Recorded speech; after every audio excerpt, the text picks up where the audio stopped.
you want to just jump into real quickly, your story about how you ran from peds to OB, please? Thank you. Well, it all started.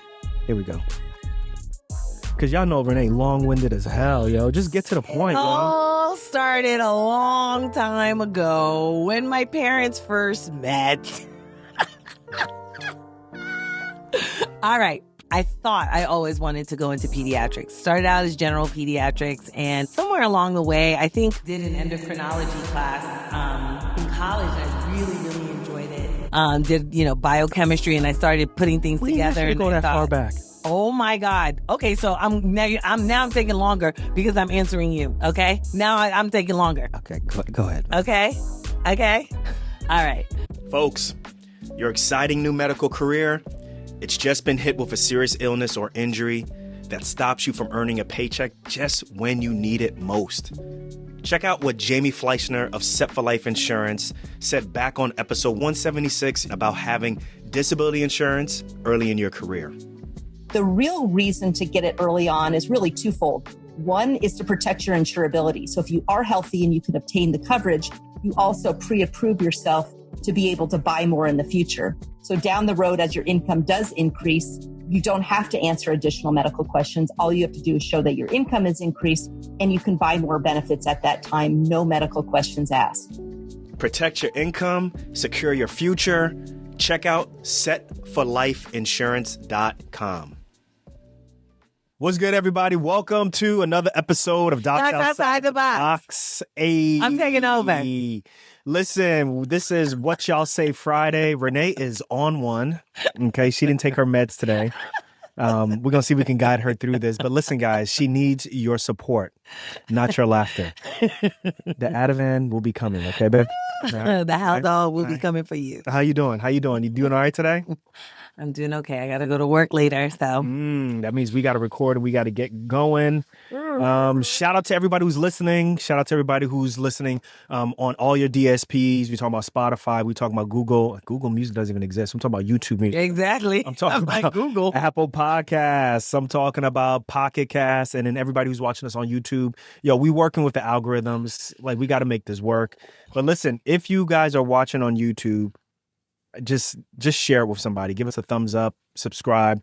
We trying to get our numbers up there, and it's taking a while, but there's some optimization that we just got to work on. That is just, you just curse. Put some money in the cursing jar. They gonna flag us. They gonna flag us in the swearing jar. People listen to this with their kids, Nee. That is true. People do listen to with their kids, and that's why we put E. And that's why we put E on our thing. It's explicit. All right, so just be careful before you put your kids. I put E on all the stuff. It should be say E. Okay. E for explicit. Okay, it's not explicit. It should be a family show. Says who? I just said it. You didn't hear me? Did he not hear me? Run it again, Alfred, so he can hear me. It's not. It should be a show.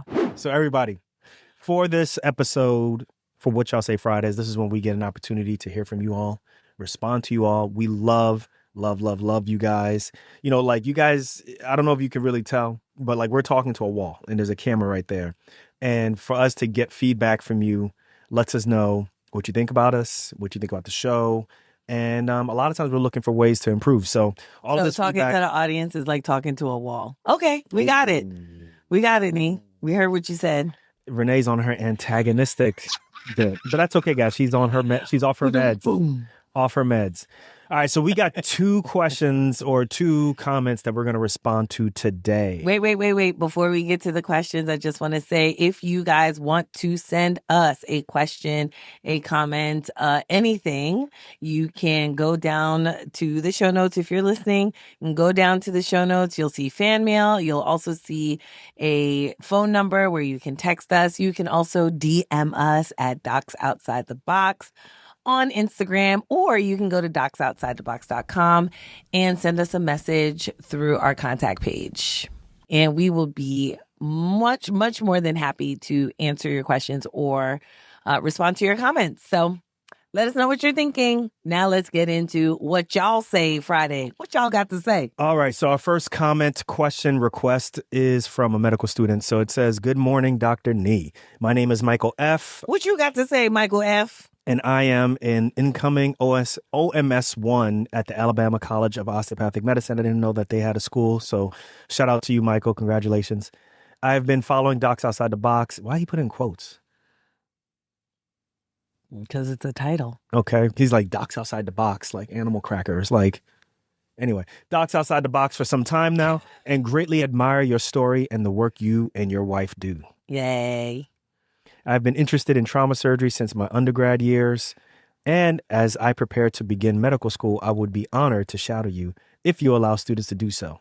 Thank you for your consideration and would love the opportunity to learn from your expertise. Ooh. Michael F. So Thank you for submitting your question. I don't know if I've ever been asked To be like, shadowed through the show. But I do, we get shadowed, trauma surgeons at my job. There's always a medical student. There's always a pre-med student. There's also a pre-PA student or a PA student that is shadowing us or doing their clinicals. So yes, that opportunity exists. But before I give you a definitive answer, I want to let you know how I work. Okay. So very good. I work roughly about 10 to 14 days a month. I don't live where I work, right? So when I'm there, I'm working, that's when I'm there, and that's where the opportunity exists. When I'm not there, I'm 5.5 hours away. So what I oftentimes will say is, if you're coming, don't come just for me, come for the experience, right? Come for the trauma surgery experience, which in our case would be a level 2 trauma experience. That's a little bit different. Oh, my bad. I'm tapping on the table. That's a little bit different than trauma at a level 1, right? Because trauma at a level 1, more than likely you have residents, you have attendings, it's just a little bit of a different feel. But if you want like a true like level 2 experience, come, and spend some time here. But likely for you, that wouldn't be until either your summers, right? In between your first and second year. Oh, he probably has time now because he says he's an incoming. Oh, okay. Yeah. Right. Incoming. But in general, yeah, if you want to do it before you come, what I would say is usually that's in between your first and second year or your second and third year. Or you can do like if you have like what do they call that? Not a sub-I, but if they call it like an elective or a sub-I, you can come and do one here. Now, I do not recommend you do a sub-I at my spot because we're not connected to a residency program. Sub-internships, that's in essence, basically you're sub-interning at a residency that you want to do residency at. Right. So we're not connected to a residency, so you don't want to do that. Yep. So yeah, we do that. What I would recommend is just contacting the clinical. We have like a DIO or a clinical. I'll reach out to you and tell you who to contact. But anybody else who's thinking about doing, like, for example, if you want to shadow Dr. Renee, usually what you have to do is like reach out to like the hospital. They have like a Department of Education. And then you say, hey, I want to shadow this person, I want to shadow that person, and then they'll let you know what you have to do. And usually you have to like sign off on some things, and then you have to get the permission of the person who you want to shadow, and then you can go ahead and do it and go from there. Yeah. The way how my days go, usually I'm starting at 7 a.m. and then we're done by 7 p.m. And then vice versa. If I'm doing night shift, we start at 6:45 and then we're done at 7 a.m. And I do everything from being in an intensive care unit to being in the ER to being in the operating room to being on the regular floors. And it's a really good experience. Now, I will say this, like for me, I'm going to ask you how you do it. But what I do is when people shadow me, they can shadow me, but I always am trying to get them ready to actually do something that's realistic. Right. So you know how some people will say, come shadow me. And, a good portion of my day may be in the operating room and then it may be in the lounge. Right. And then you go to see people on the floor. Yeah. Right. To me, that is a realistic endpoint, right? But I think like what ends up happening is you're skipping the process for that student. Right. So for me, I like to prep them by saying, hey, you got to get to the hospital before me. You got to see the patients before me. And you got to present in soap note style, which I think is a lost art right now. Right. I think that Why do you think it's a lost art? Because I rarely hear medical students, when I even first medical students you have shadowing you then. We have medical students shadowing us and they're in their 3rd and 4th years. And when they're presenting to us, they're not presenting to us in a soap note fashion. Now, I will say this, like you can only, like the expectation, You have If to y'all teach can see my face right now, I'm you like, have to wait, teach what? people that. You have to teach people that. But I think Yeah, the it's a schools teach them that. well, they're not doing it on presentation. So for me, What school like is this? so long story short is I prefer that if you're going to present in a SOAP fashion. And the reason why is it's a very systematic way that I know that you're thinking about the patient, that you're assessing the patient, not only just the patient, but you're getting information from the nurse, you're getting information from the patient, and then you're looking at all the important things, the vitals, and then you know in general what we're treating. And then at the end, you let me know what your plan is. Mm-hmm. It's extremely systematic. It's archaic, but it's effective I don't way. think it's archaic at of- all. I think Archaic that's means that still it's the way. old. Archaic means that it's old. I That's what it know, means. but So I that's what I'm mean, saying. That. it's still, yeah, okay, fine. It's old in that it started that way, but I think it's still modern in that it's still that way. But that's why I said archaic and effective. Okay, great. Right? It's archaic and effective way to let me know what you are doing. So I do that. And then, yeah, like you can follow me through the day and how we're doing things. But those are the big things because I need to get you ready so that when you go and do your surgery rotation or you go and do your medicine rotation and they tell you what rotation did you do before this, yeah, I was with Dr. Nee, they know that I taught you right. You know what I'm saying? So how do you do yours? Do you even have students? No, I haven't had students in a long time, actually. The hospital that I work at right now has no residents, no students. It literally is just me in the hospital. I don't know that it would be a great experience for a student because of the way that I work. It's very, when you have a program that's attached to a residency program, or if you have a hospital that is just very, very busy, I think that's when you're going to see kind of the best experience, right? You're gonna have you're gonna have the best experience. The way that I work, my hospital isn't extremely busy, right? So there can be days when I get to work and nobody's in labor and there's nothing to do. Watch, knock on wood, is going to be all kind of crazy when I get to work today. But I'm prepared for that. But that is literally what could happen, right? I don't have a ton of GYN patients, right? So whereas in my residency program, there's like a whole list of GYN patients to see. I'm lucky if I get one or two GYN patients for the entire weekend that I'm working.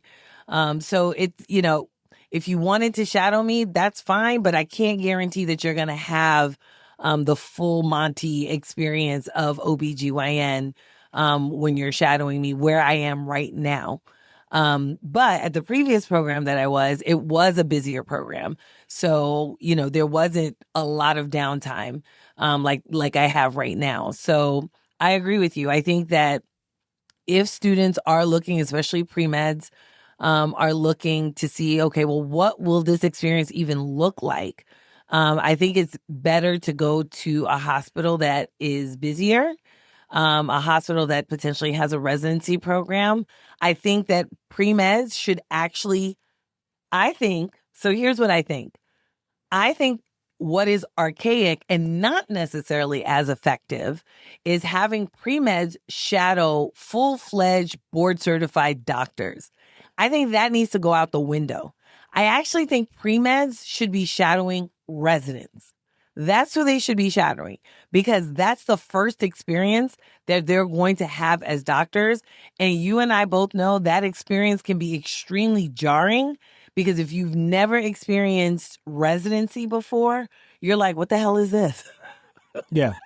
What the hell is this? It's not what the buck doesn't stop with me, and it could not stop with you for 3 to 7 to 9 years, depending on what kind of residency you do. So I hear what you're saying, and I think we both are on the same page. Actually, we're both on the same neighborhood, but we're not in the same street. So I think that you should shadow a full-fledged attending because you need to know what that life was going to look like after residency, right? Like what your life is going to be later on.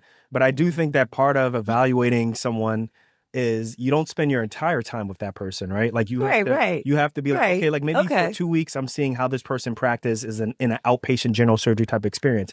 But then also at the same time, you need to know what it's like to go through residency, right? Like, do I really want to go through 5 years of general surgery residency or OB residency or whatever it may be? Do you really want to go through that?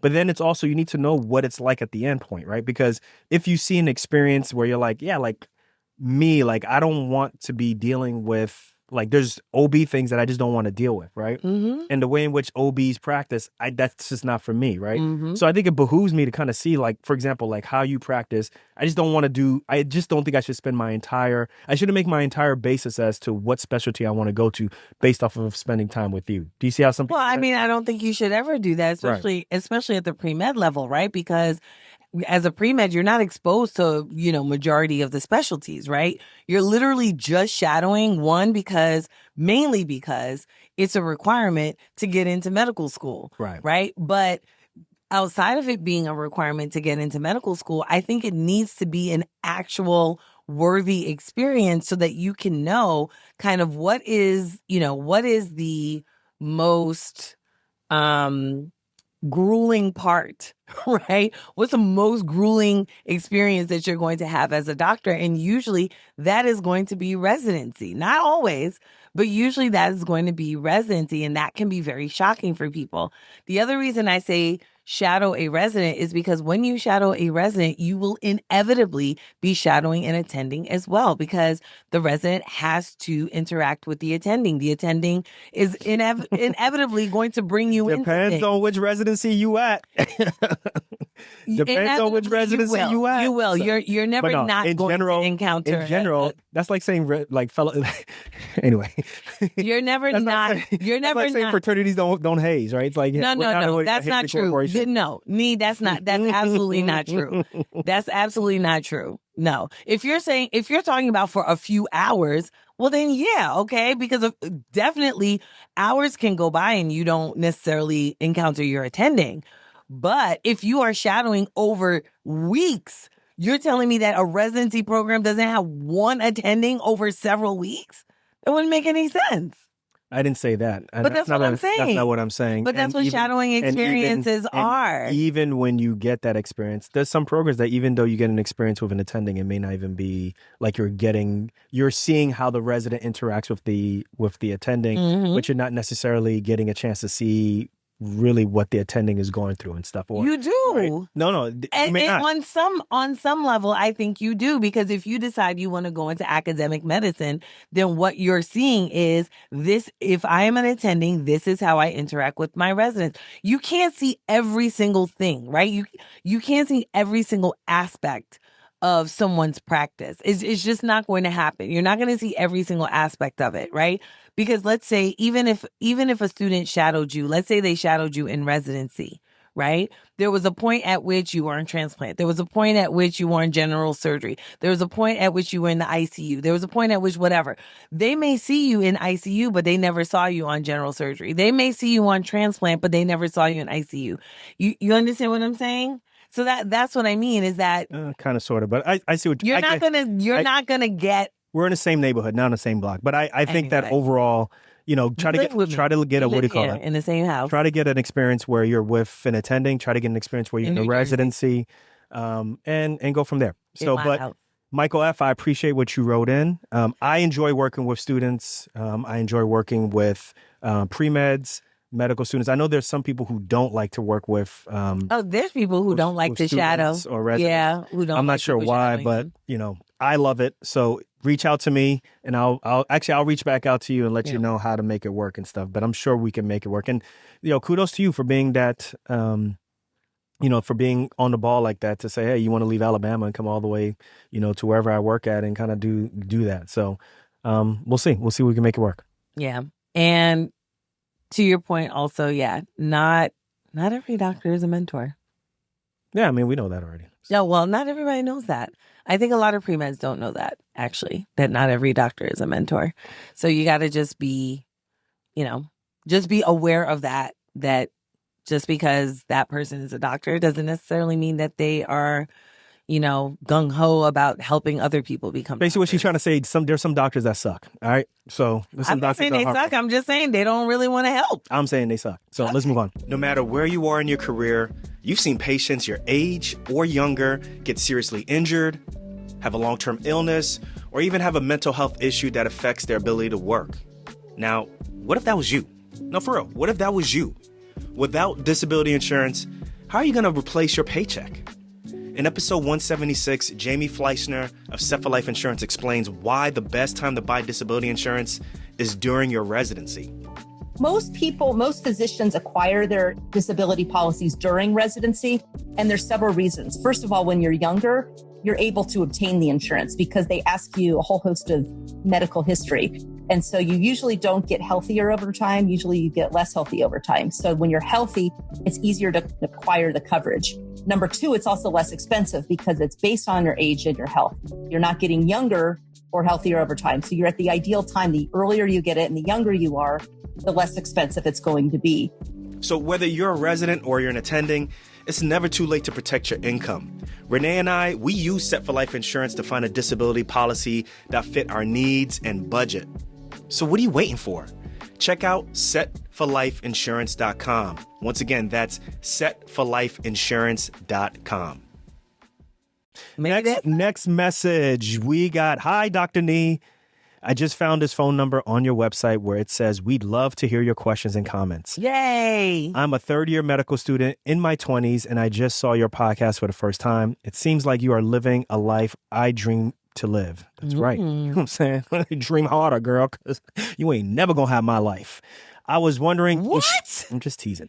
This is why I'm talking about some doctors ain't mentors.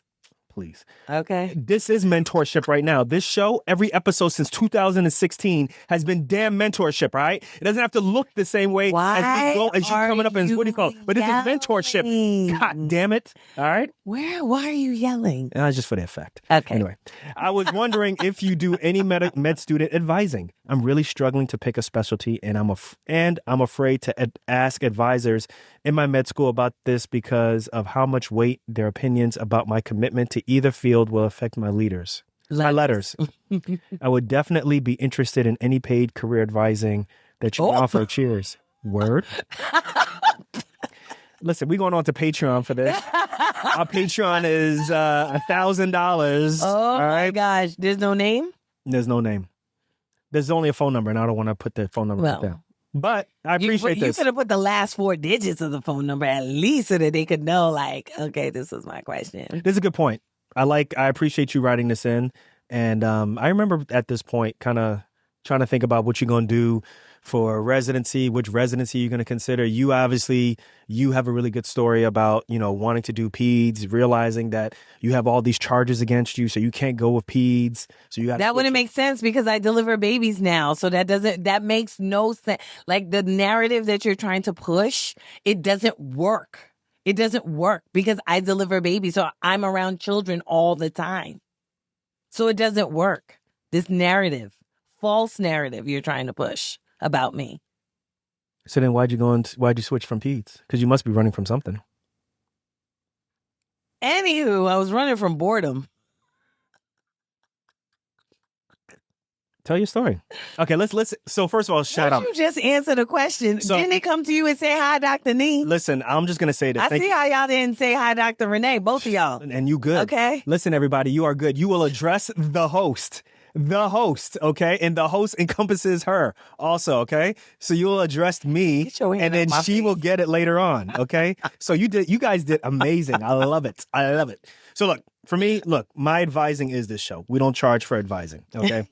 The advising is the show. If you want to know about how we think and the evolution of how we think and all that stuff, that's been going on from the first episodes up until now. Okay. Second thing, and I kept notes here, right? Sometimes I got to keep notes because I'm getting old, right? Second thing is, listen, the struggle to you is not unique, right? The struggle of figuring out what residency you want to go into and whether you should go and talk to certain advisors and what they're going to say if they write their letters. That ain't unique, right? Yeah. I understand it's your life and it's your journey. So, you feel like all the weight is on you, but just know that there's a lot of students in your own class. We went through it. Renee definitely went through it. As a matter of fact, you want to just jump into real quickly, your story about how you ran from peds to OB, please? Thank you. Well, it all started. Here we go. Because y'all know Renee long-winded as hell, yo. Just get to the point, yo. It all started a long time ago when my parents first met. All right, cool. So You know, she's paying for this by the minute. Come on, yo. She's like, shit. So I thought I always wanted to go into pediatrics. Started out as general pediatrics, and somewhere along the way, I think I did an endocrinology class in college, and I really, really enjoyed it. Did biochemistry, and I started putting things together. And go that far back. Oh my God. Okay, so I'm taking longer because I'm answering you. Okay, now I'm taking longer. Okay, go ahead. Okay. All right. So ended up wanting to do pediatric endocrinology. In my third year, my elective, actually, I did in pediatric endocrinology. Eventually, I ended up doing my pediatric rotation. I think I did it kind of out of sequence.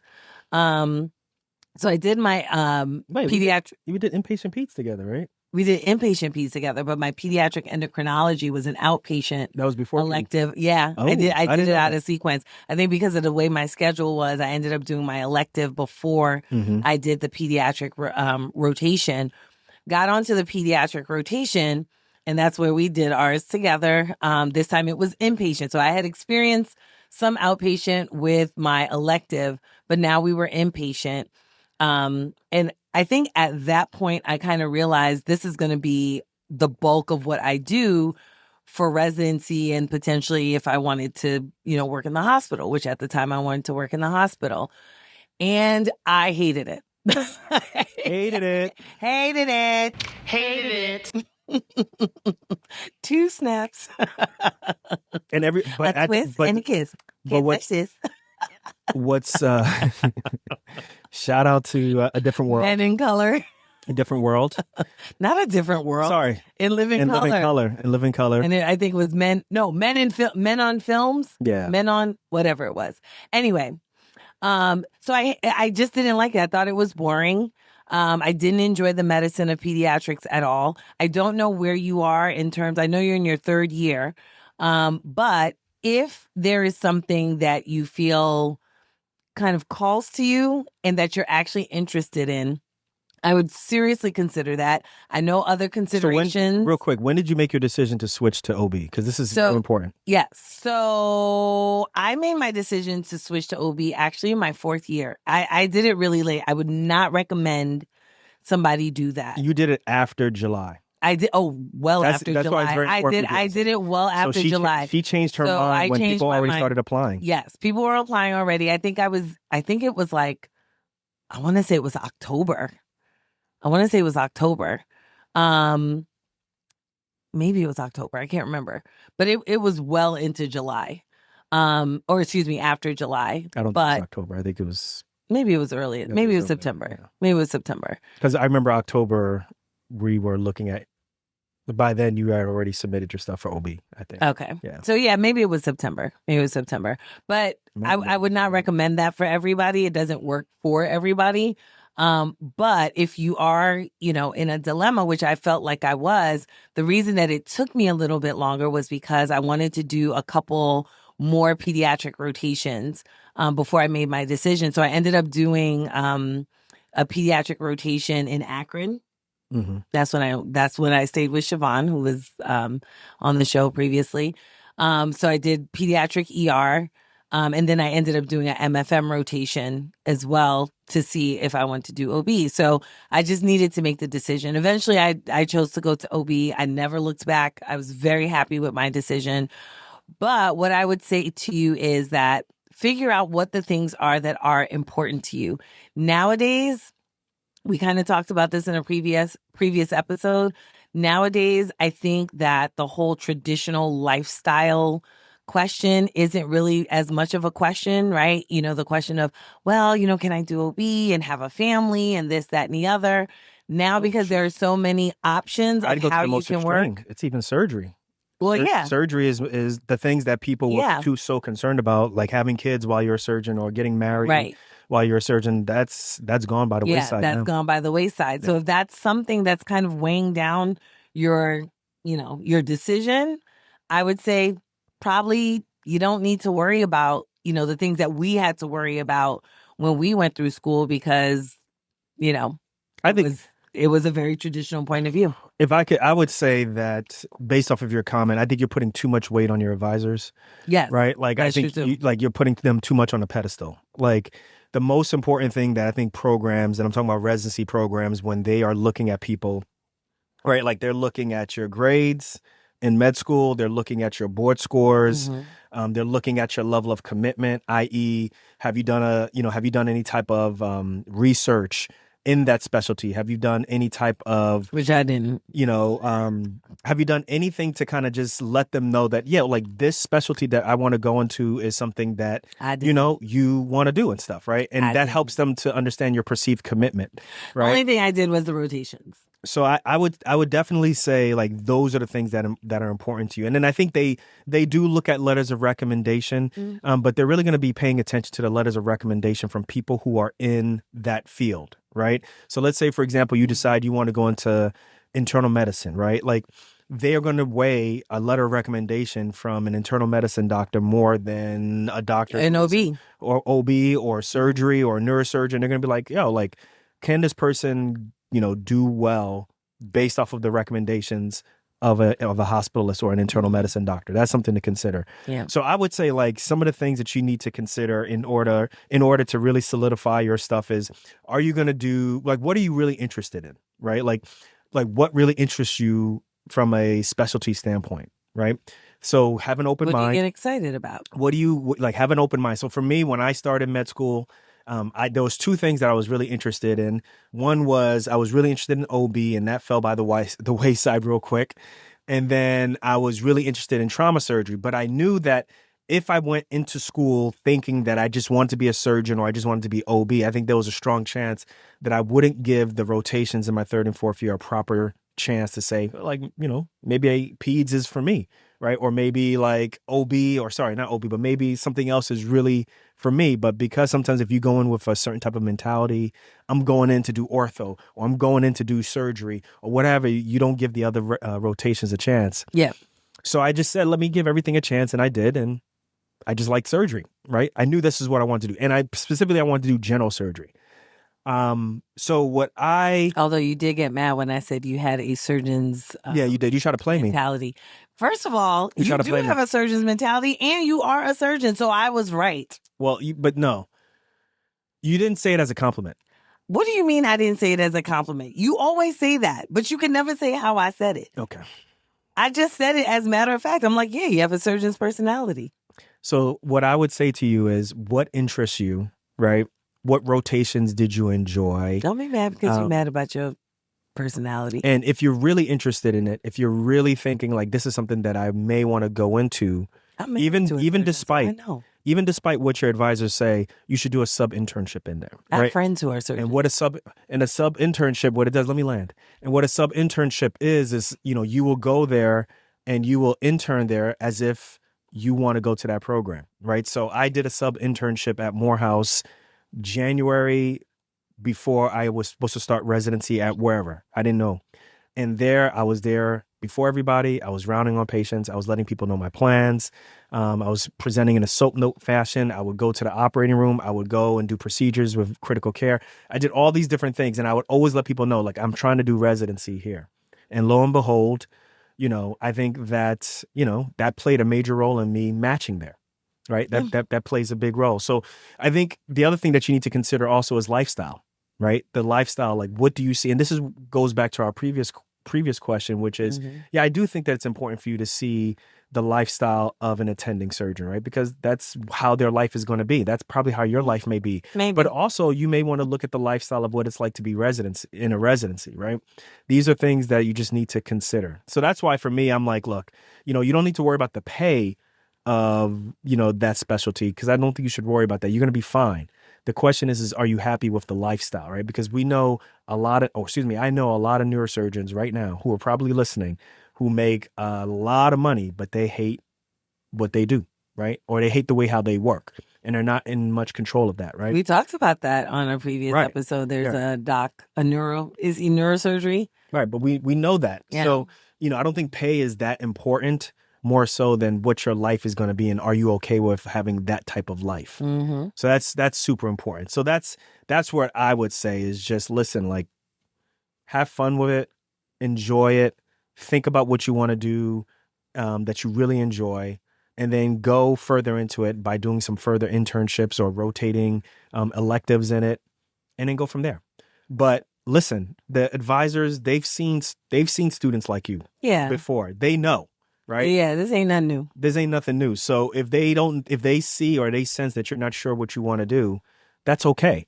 And don't forget also, let's say you get to your 4th year and you still don't know what you want to do. There's something that's called rotating internships, or that's what they call rotating internships, where you go and you get into a program and you actually every month you're doing something different. Yeah, you do your rotations all over again. You do surgery. You do, but this is as a resident, though. Yeah. Right. This is not as a you're an intern. You're getting paid. This counts as a PGY 1 year, and you're doing OB, but you're an intern. You're doing surgery, but you're an intern. You're doing whatever it may be, and then during that year, that's when you're supposed to make the final decision. Okay, you know what? I gotta make a decision. This is what I'm going to do. Gotta buckle down. Yeah. Gotta buckle down. I mean, here's the other thing. This is going to be a very unpopular opinion. But it is an option. And the option is you don't have to do residency. There are other things that you could potentially do. It's not a popular opinion. Like I said, don't come after me. I'm not trying to be canceled. I'm not trying to tell people not to go to residency. But you don't have to go to residency. There are other things that you can do with a medical degree, right? And so, these, I'm not going to list all of them right now, but I think that there are things that you can consider if you are somebody who decides that you went to medical school, but there's not any one degree, or any one specialty that really kind of floats your boat. So that's something to think about. There's also administrative residency. If you wanted to do that, you want to be an administrator, you can There's a lot of things that you can do. There's a lot of things you can do. Outside the box. Yeah. And that's initially how the show started, right? We was talking about outside the box type things. The box. Yeah. So I will say this. If you are still thinking about what you want to do, you're not quite sure, and you're not even quite sure all the specialties that exist, because I will tell you, I think I was extremely shocked by all the specialties that existed. I was like, wait, there's a doctor who does that? Go to FREIDA, FREIDA. Okay, go to FREIDA and look at all of the different specialties that exist. But look that up and see, right? Because it can tell you all of the different specialties out there that exist that you may not even be considering. I will tell you, I didn't know about PM&R until much later. Not that that's what I wanted to do, but I just didn't know about it, right? Like, I was just naive to that.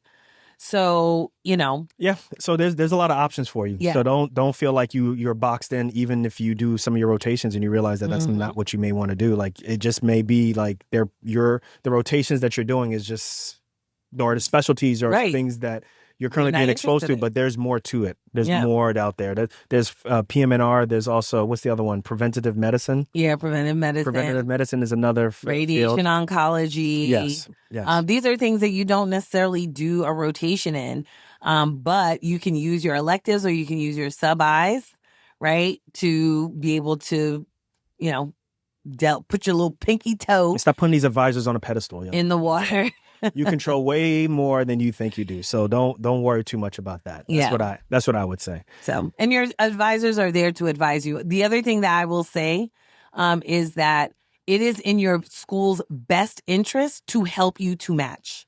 That is the other thing that students don't realize, right? Your advisors aren't there to be like, judge, right? We listen, but we don't judge. Unless you Renee, because then we can and we will. But I told you she's on one, y'all. She needs help. But it is in your school's best interest to help you to match, because if your school doesn't help you to match, that's actually a ding on the school. So just realize they have a stake in the game of you becoming successful. And I get what she's saying, because I've been there before, where sometimes you feel like asking a question can be used against you. Mm-hmm. But I get it. trust the process, trust your program, trust the advisors. And know that even if you don't, just know that you will do fine. You're gonna do fine. You're gonna get through this process. So try not to. It's tough. Try not to move thinking that everything you say may be used against you later on. So if you are not sure, it's okay to express that you're not sure. So, and that's it, guys. That's it. Just two questions. Just 2 questions. Listen, once again, all you have to do is go to the show notes, or if you're watching on YouTube, go to the description below. You'll find all the different ways that you can get in contact with us. But very briefly, I mean, you can DM us, you can send us fan mail, you can text us, you can email us, you can leave a message at the bottom of the YouTube message. We read everything and we try to get back to you guys quickly and as soon as possible. All right. We're going to catch you guys on the next episode of What Y'all Say Friday. Peace, y'all. Deuces.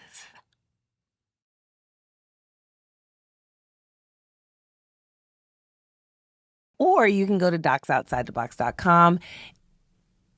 Did I come out the room by mistake? Did you? Nope, it's still recording. Hold on. Yay.